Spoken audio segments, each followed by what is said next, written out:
Okay, take an educated guess. What is a narrative poem? Come on, raise your hands, answer. What is a narrative poem? What do you think?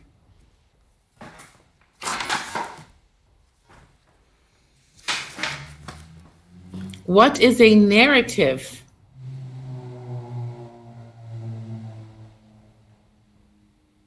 What is a narrative? Let me give you a clue. You've read 3 narratives this semester. What is a narrative?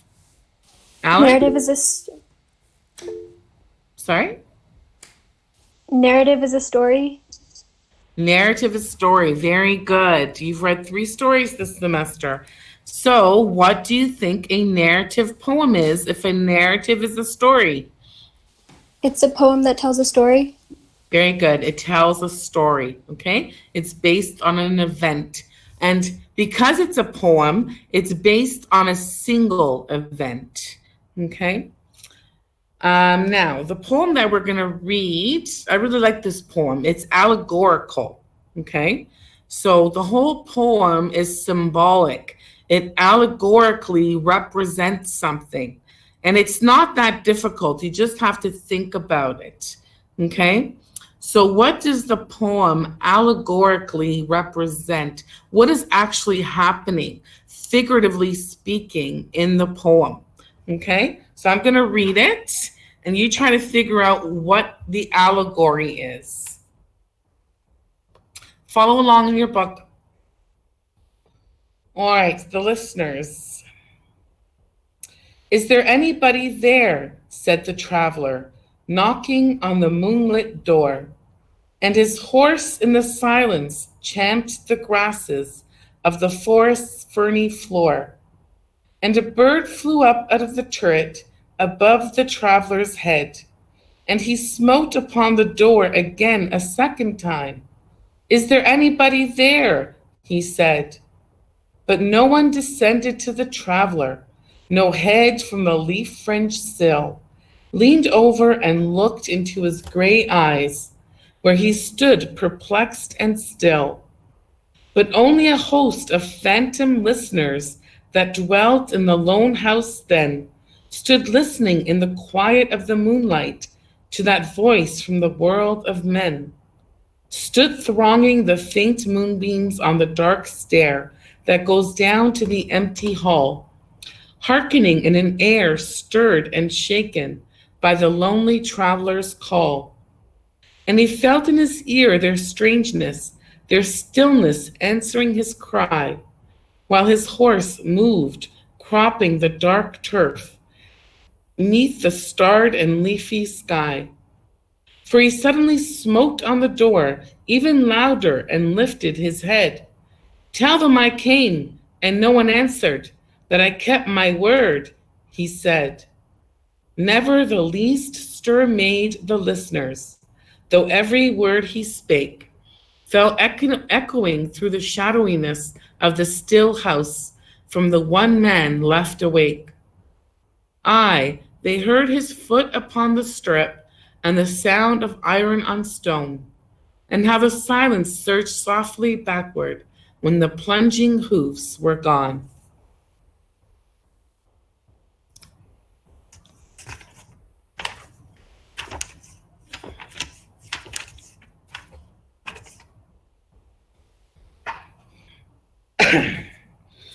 Okay.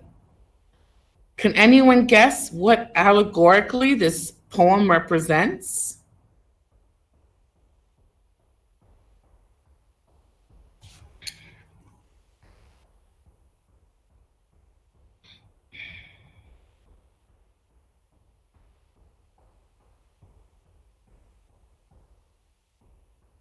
Okay.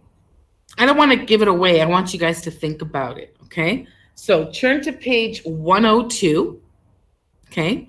Answer questions 1 to 4. The allegory question is number 4, okay?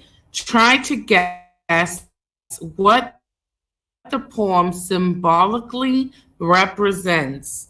Think of who is inside the house, okay? Who's inside the house? What is he doing, the traveler? What may this represent? Okay, so questions 1 to 4, and try to figure out what the allegory is.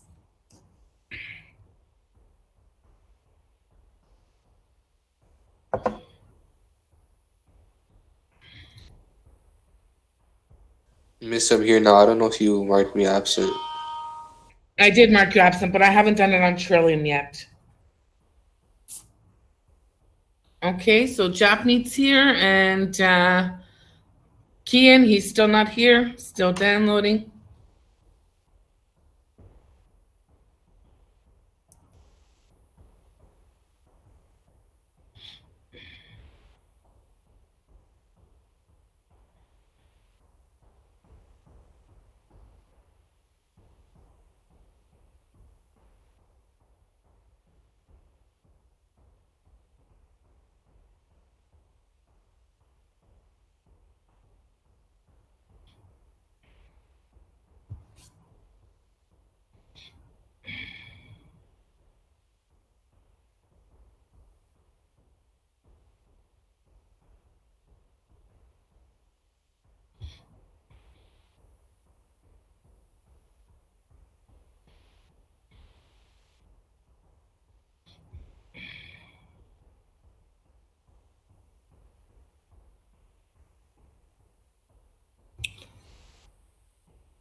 We have it straight from him. It is straight. I'm trying to see all this part.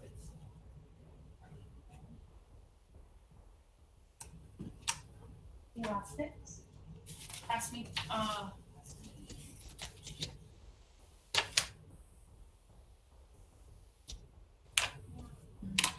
Load the place.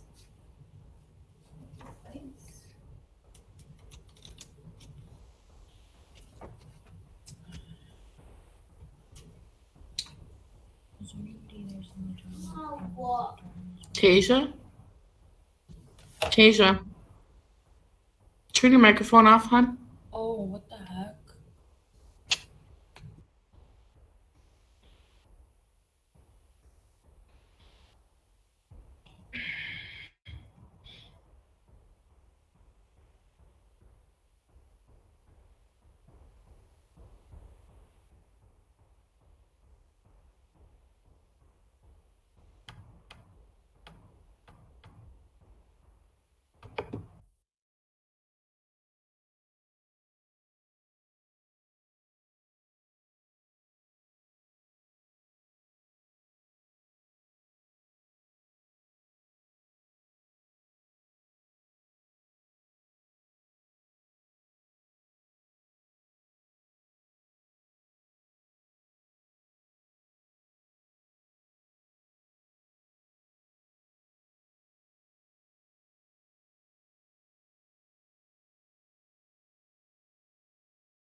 the listeners are? What details in the poem lead you to this conclusion?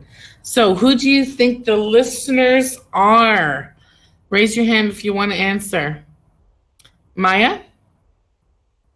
The listeners are phantoms. Okay, why would you say that? Because earlier in the text it says phantom listeners.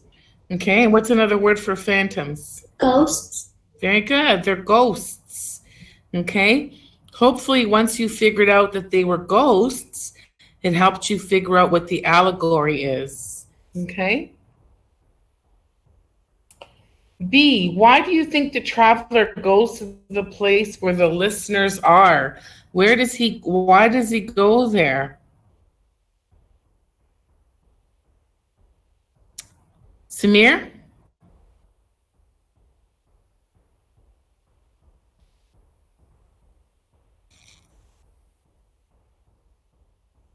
Chelsea?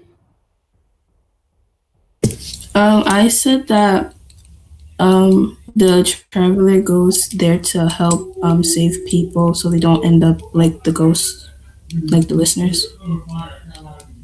In the poem, did he try to save anybody? No, but he was calling out to them, to the listeners, but they couldn't answer, so that's what I said. He was calling out to the ghosts, To the, right? Yeah. So there's nobody to save, they're ghosts. Okay, so there's no one in the there's no one in the poem there that he's trying to save. Okay. Miss, Why can I not? answer? Sorry, Aiden? I think the traveler is in search of something. Good. Why do you say that? Because he's like asking the ghost around, or he's asking, knocking at the door and asking questions because he wants to see someone. So, like we're not sure what he's looking or what he's in search for, but it like the way he's trying to talk to the ghost and the way he's determined to like find someone, maybe he's in search of something. Okay, good. Yes, he does go there for a reason. Okay. We're not sure what he's searching for. There are a lot of uncertainties in the poem, definitely. Maya? I said I think the traveler goes to the place where the listeners are to honor a deal or promise, because in the poem he says, "Tell him I came and no one answers, and that I kept my word." Yes, very good, very good. In the poem, it tells us he made a promise or a deal to go there, right? And, like Aiden was saying, maybe he's in search of something, but we're not really sure. But we know that he made a promise to go there, okay? And he's saying that he kept his word. And that brings us to the next question. What is the effect of so many uncertainties? Alan? The effect sort of leaves the readers in wonder of what he was searching for, and leaves like a sense of suspense. And I feel like the author of this poem wanted the readers to think more and delve deeper to find out who the listeners are or what the traveler is searching for. Very good. Yes, it leaves us, there's a lot of suspense and mystery because there's so many unanswered questions. Okay. And so it creates a mood of suspense and mystery. Describe the dwelling place of the listeners, inside and outside. What mood is created? So describe the setting, the dwelling place of the listeners.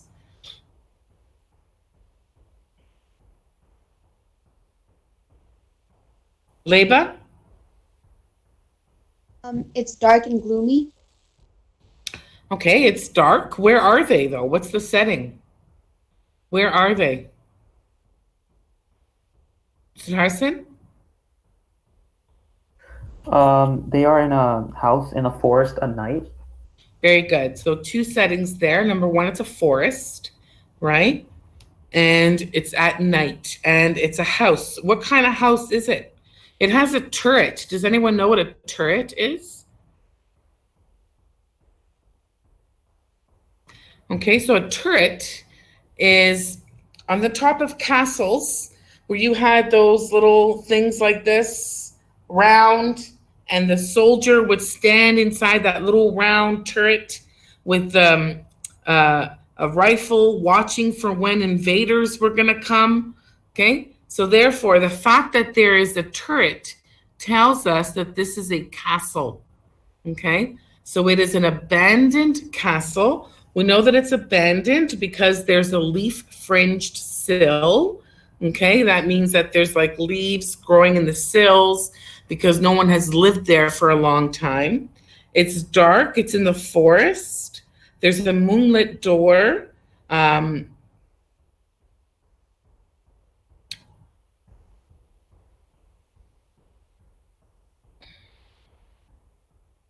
Inside, you can see the dark stairs, and the moonlight is coming through and shining on the dark stairs.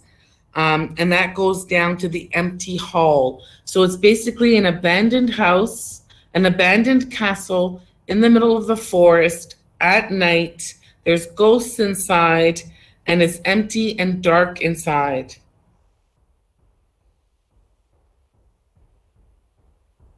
Therefore, what mood is created through this description? What mood?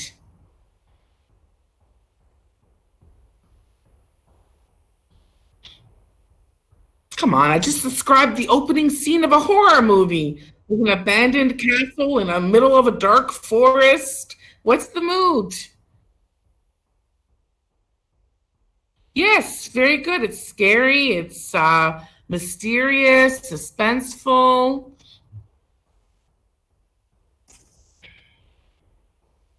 Number 3, what sounds describe the traveler's activities and his horse's activities? And what sound describes the listener's activities? So the traveler and his horse, what sounds do they make? What is the main sound that the traveler is making? Maya? Khan? He's basically just banging on the door and calling out to see if anybody's there, but he's not really walking around, he's staying still. Yes, that's the main sounds, right? His knocking and his smoting. When they say smoting, he's knocking really hard on the door. His cry when he's asking if anyone is there. His words echo. As he leaves, the listeners hear his foot upon the stirrup. And the horse, what sounds are the horses is the horse making? Siddharthan? The horse is cropping the dark turf, so he's eating. He's what? He's eating. Yes. Okay. And the word they describe for him eating is champed, right? The horse champed the grass in the stillness. And then when they leave, the horse's footsteps can be heard. It says the sound of iron on stone, right? That's the horse's footsteps. And then the listeners, by contrast, are completely silent. It says they answered the traveler's cry with stillness. Then it says, never the least stir made, right? And of course, these contrasts in the noises made by the traveler and the horse in comparison to the stillness and silence of the listeners creates a mood of eerie mystery, eeriness. All right, number 4, allegory. What do you think this story is an allegory of? Take an educated guess. Come on, I want to hear some guesses. What do you think it's an allegory of? Alan, what'd you get? I sort of made a guess that it might be tackling one's own demons or one's own ghost, because I felt like I'm not sure how to explain it, but like I felt like the ghosts might be inside his head, and that's what he might be trying to call out to. Okay, interesting. Very good. I like that interpretation. Tasia?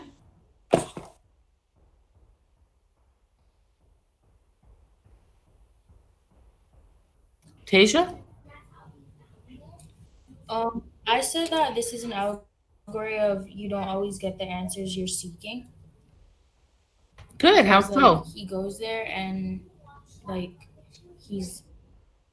because he went there questioning, like looking for, because he made a promise to go there that he would visit the people that at the house, but like he's not really getting an answer from anyone. They're just listening.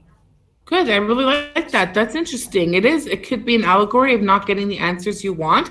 He keeps knocking on the door. Obviously, he wants them to open it. He's crying out to them. They're not answering. They're not opening the door. So that's an interesting interpretation. Anyone else? Okay. He is knocking on the door. On the other side are dead people. He is knocking on death's door. That's the allegory. He is knocking on death's door, okay? And they're not answering because it's not his time to die. Okay, now your interpretations are not wrong, right? That's the great thing about poetry, that poetry is open to interpretation, and each person that reads the poem can bring their own experiences and thoughts to the poem and interpret it for themselves. That's why I love poetry. You can't be wrong, okay? But it can also be seen as him knocking on death's door, okay? And the ghosts don't open it and don't answer him because it's not his time to die. Did anyone get that at all? No? Okay. We are going to read one more narrative poem. Turn to page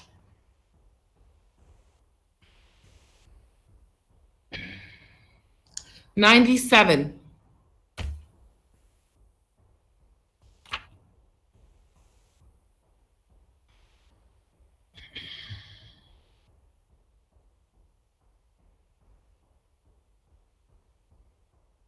So many times in a poem, there is a speaker, okay? The speaker is the one who's narrating the poem, right? But that does not mean that the speaker is the author, okay? Often the author will create a speaker, a persona, okay? So in this poem, in this narrative poem, the speaker is a doctor, okay? And the setting takes place in World War II when the atomic bomb was dropped on Hiroshima. And the speaker, i.e. a doctor, is writing about what happened and what he experienced in the moments after the bomb was dropped. Okay, so he's in Hiroshima and he's writing about what happened in the moments after the bomb was dropped. Okay, so I'm going to read the poem, follow along. Page 97. All right. The morning stretched calm, beautiful and warm. Sprawling half-clad, I gazed out at the form of shimmering leaves and shadows. Suddenly, a strong flash, then another, startled me. I saw the old stone lantern brightly lit. Magnesium flares? While I debated it, the roof, the walls, and as it seemed, the world collapsed in timber and debris. Dust swirled around me in the garden now, and weird, my drawers and undershirt had disappeared. A splinter jutted from my mangled thigh.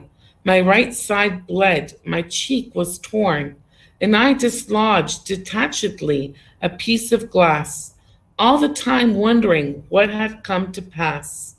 Where was my wife? Alarmed, I gave a shout. Where are you, Yeko-san? My blood gushed out. The artery in my neck? Scared for my life, I called out, panic-stricken, to my wife. Pale, blood-stained, frightened, Yako-san emerged, holding her elbow. "We'll be fine," I urged. "Let's get out quickly." Stumbling to the street, we fell, tripped up by something at our feet. I gasped out when I saw it was a head. "Excuse me, please excuse me." He was dead. A gate had crushed him. There we stood, afraid. A house standing before us tilted, swayed, toppled, and crashed. Fire sprang up in the dust, spread by the wind. It dawned on us we must get to the hospital. We needed aid. And I should help my staff too. Though this made sense to me then, I wonder how I could have hoped, hurt as I was, to do much good. My legs gave way. I sat down on the ground. Thirst seized me, but no water could be found. My breath was short, but bit by bit my strength seemed to revive, and I got up at length. I was still naked, but I felt no shame. This thought disturbed me somewhat, till I came upon a soldier standing silently, who gave the towel round his neck to me. My legs, stiff with dried blood, rebelled. I said to Yako-san she must go on ahead. She did not wish to, but in our distress, what choice had we? A dreadful loneliness came over me when she had gone. My mind ran at high speed. My body crept behind. I saw the shadowy forms of people. Some were ghosts, some scarecrows. All were wordless, dumb. Arms stretched straight out, shoulder to dangling hand. It took some time for me to understand. The friction on their burns caused so much pain. They feared to chafe flesh against flesh again. Those who could shuffled in a blank parade towards the hospital. I saw, dismayed, a woman with a child stand in my path, both naked. Had they come back from the bath?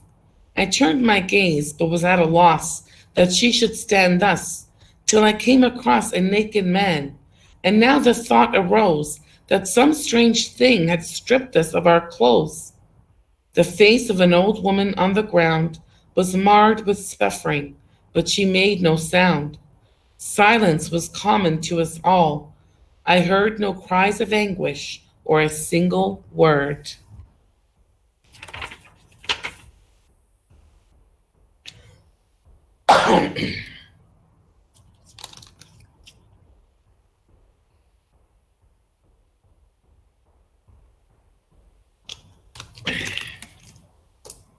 Okay, towards the end of the poem, the author really stresses the idea of silence.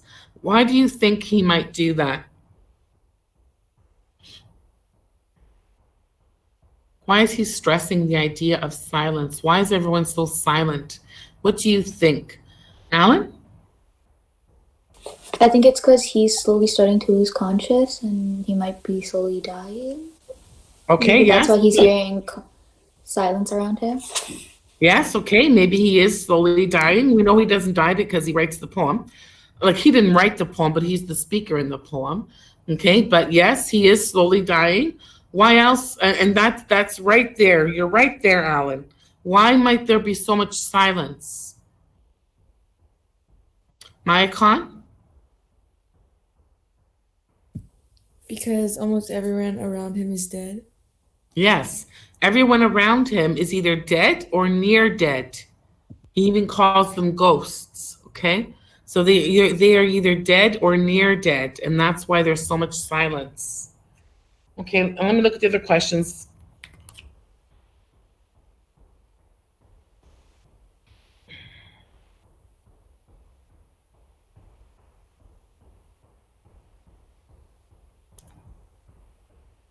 Why do you think the poet uses the first person point of view?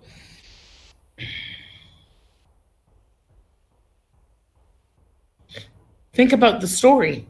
Why do you think he uses the first person point of view? Amy?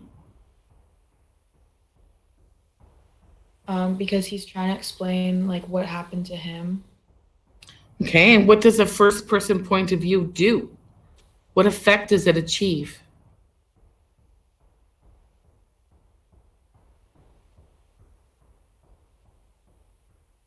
Anyone? Jasmine? It would tell like the person's point of view. I can't hear you. It tells like the person's point of view. Okay, it tells the person's point of view. What else? Guys, he's talking about people's skin coming off. He's talking about tripping on a person's head. Okay? Miss. How would this be different if it was in third person? Sarah? I think because for something like that, in order to like give the true effect, you need the person's authentic experience. If you did it in a different person's point of view and they weren't like if they weren't there, they can't really fully explain that. You would have to see something like that to be able to. Okay, good. So it makes it more authentic. It makes it more realistic when it's told in the first person, right? These are the moments right after the bomb was dropped. So when it's in the first person like that, you are experiencing it with him. You are seeing what he sees. You are feeling what he feels, okay? Also, the fact that it's written in first person creates a more emotional response from the reader because you feel like this is actually happening to this human being, okay, to this person. And so it creates more of an emotional response from the reader. Okay. So your assignment is to write a narrative poem on a significant event in your life. You are going to look at this poem, Doctor's Journal entry, as an exemplar. Okay, now I'm going to put up the assignment expectations. Hopefully it allows me to present, and you guys are going to copy them.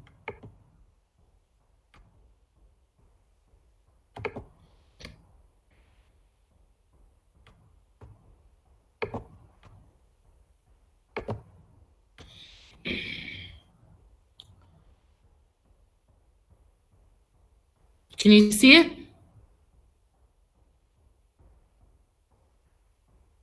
Hello? Yes, we see it. Okay, good. Past couple of days I've had problems with it. Okay, so copy this down and then I'll explain it.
Okay, so you're going to write a narrative poem. Your narrative poem must be based on a significant event in your life. Okay, now you have to look at the format of the two poems we've just read. For one thing, they are both one stanza. A stanza is a paragraph in poetry. Oftentimes, poems have several stanzas, but narrative poems only have one.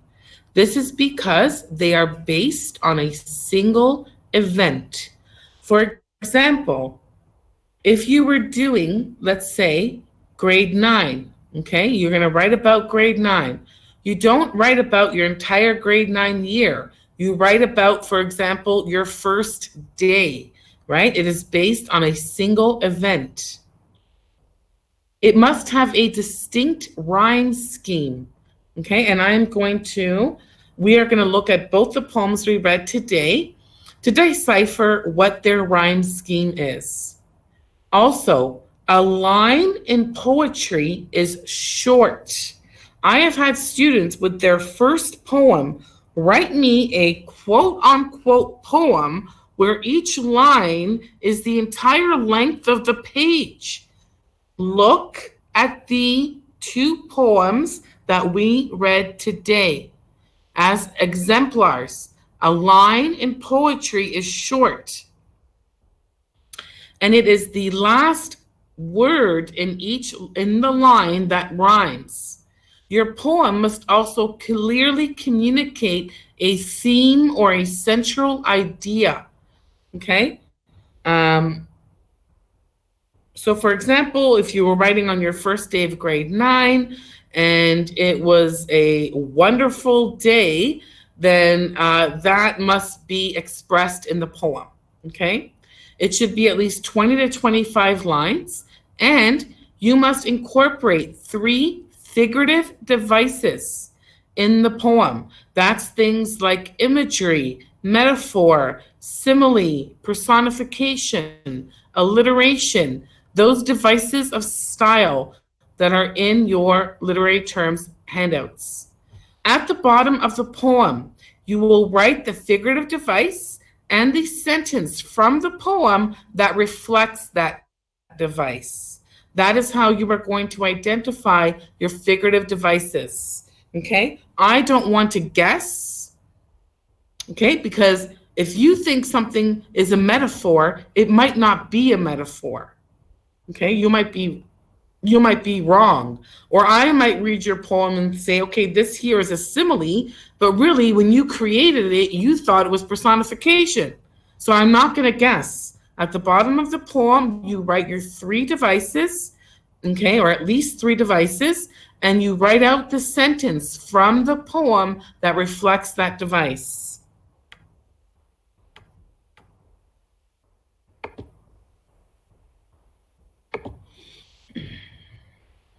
Okay, are there any questions so far about the narrative poem? Okay, so since you've got doctor's journal entry, let's look at that. So a rhyme scheme, okay, is identified with letters of the alphabet. Each time 2 lines rhyme, they have the same letter. So for example, if the first and third lines rhyme, and the second and fourth lines rhyme, then your rhyme scheme is A, B, A, B. Okay? So the A's rhyme and the B's rhyme. All right? So look at doctor's journal entry. What is the rhyme scheme?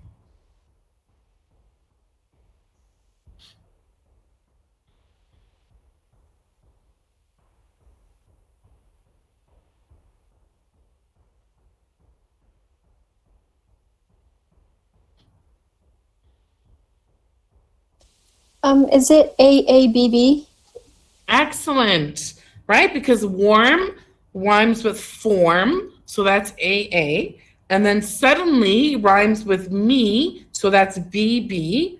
And then lit rhymes with it, so that's CC, okay? And now let's look at the listeners. Page 88. This one is a little more complicated. Look at the rhymes, look at the listeners, and what is the rhyme scheme?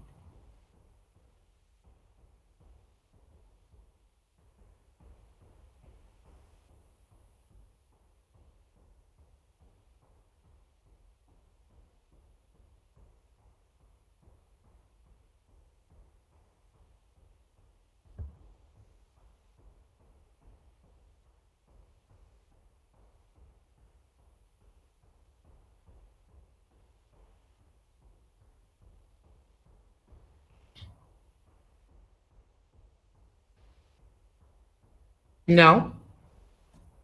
Because look, A would mean that traveler would rhyme with grasses. Okay, traveler and grasses don't rhyme. Miss, is it ABCB? Keep going. AB. AB. One person at a time. Raise your hand. Amy? ABCB. ABCB. Because door and floor rhyme. So traveler doesn't rhyme with anything, so that's A. Then door is B. Then grasses doesn't rhyme with anything, so that's C. But then floor rhymes with door, so that's B. Okay, does everyone see how a rhyme scheme works? Okay, let's go to the next. Then turret doesn't rhyme with anything, so that's D. And then head is E. And then time is F. And then set is back to E because it rhymes with head. Okay, does everyone understand that?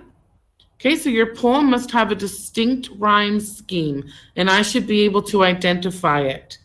Now, your poem is due this Friday, October 23rd. You are going to hand it in online, okay? I'm going to put up an assignment for it tomorrow, and you're going to hand it in online, okay? Any questions?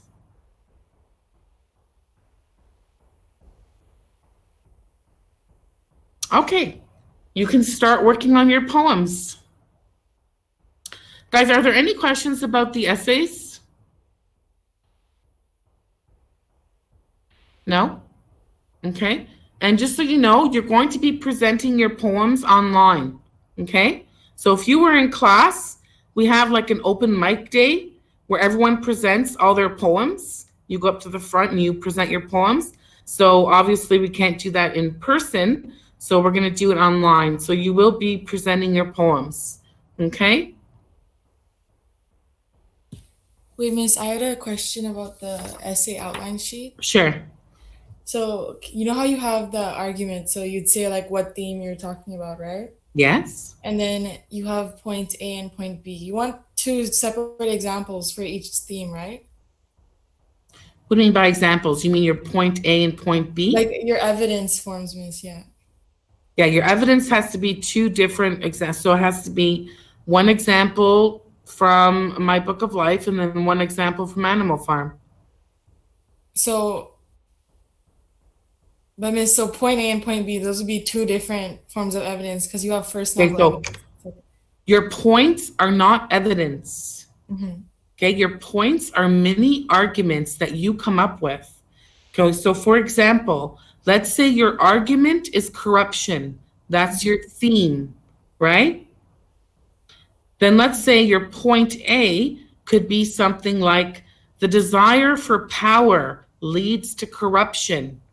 Then you give an example from Animal Farm of the desire for power leading to corruption. Then you give an example from My Book of Life of the desire for power leading to corruption. Then you go to your point B. Let's say you say selfishness and greed also leads to corruption. Then you give an example from Animal Farm of selfishness and greed leading to corruption. Then you give an example from My Book of Life of selfishness and greed leading to corruption. Do you understand? Yeah, Miss, I get it now. I just thought in class you said you only wanted one example for each, but I understand now. Okay, good. Thank you.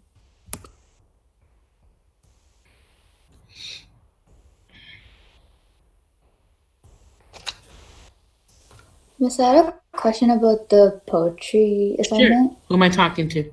Alan. Okay. How are we supposed to make a title? Like, is there like any certain way to do it, or do we just make up a title on our own? A title for the poem? Oh, title for the poem, yeah. Yeah, you got to come up with something yourself, something creative. Okay. Okay?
All right, guys, so I will see 1B in class tomorrow, or cohort B.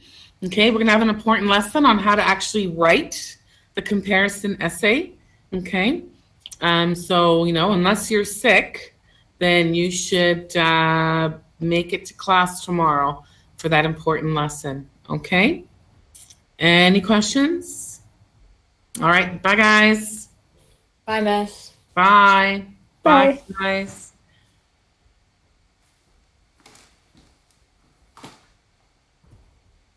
Miss. Yeah, I hun. actually forgot to ask you. So for the essay format that you gave us, right? Yeah. You know how after the argument you said you wanted 1 to 2 sentences explaining the argument? I'm not exactly sure. Like I was trying to do it, but I wasn't exactly sure what to put. Like Well, that's up to you. What's your argument? Give me an argument. in Animal Farm and My Book of Life by Angel, powerlessness plays an extremely drastic part. Characters from both books endure it.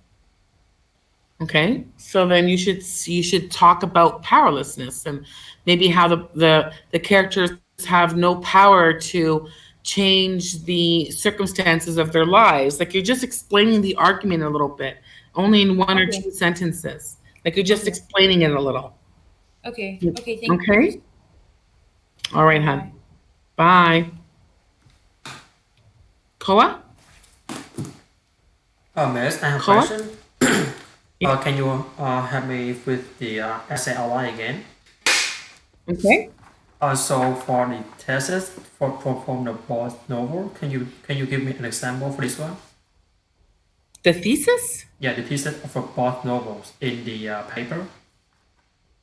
Yeah, I can't. So it's just something simple, like, you know, in the books Animal Farm and My Book of Life, there are similar themes. So I'm gonna say that. All right. So for the argument number one, so I'm gonna show the reader about the point that I'm gonna talk about, right? Like the power of language. Okay. So for the point eight, so I'm gonna talk about this in the Animal Farm. For the first evidence, I'm gonna show the evidence and for the code. And what do you mean if for the second novel evidence? Like I'm gonna use the evidence in the Animal Farm or use in My Book of Life. That's right. So the first novel evidence is your first book, let's say Animal Farm, and the second novel evidence is the second book, let's say My Book of Life. You have two books. All right. Miss, so I'm kind of confused about the point now. Like, okay, so I have the argument. So can you give me an example for the argument? Can I give you an example for what? For the argument. For Animal Farm? No, for the arguments number one. For the argument? Yeah, for the argument number one. Koa, am I going to see you tomorrow? Yeah. Okay. Each argument is a theme. I finished the work. You have three body paragraphs. Each Yeah. paragraph begins with an argument, and each paragraph, the argument is the theme. So if your first paragraph is on powerlessness, that's your argument. That's your argument, powerlessness. Okay, and so how about a point? I just explained this. Weren't you listening when I was talking to Maya? I did miss, but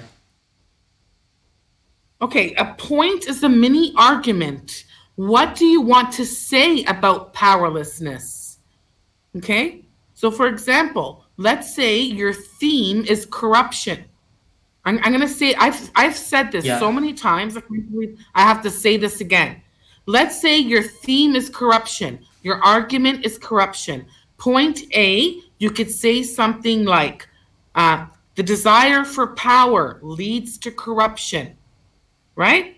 Then you have an example from Animal Farm. Then you have an example from My Book of Life.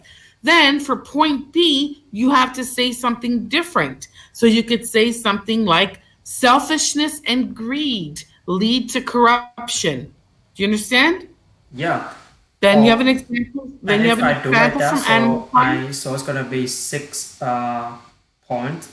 Like for the first argument, I have like what is it?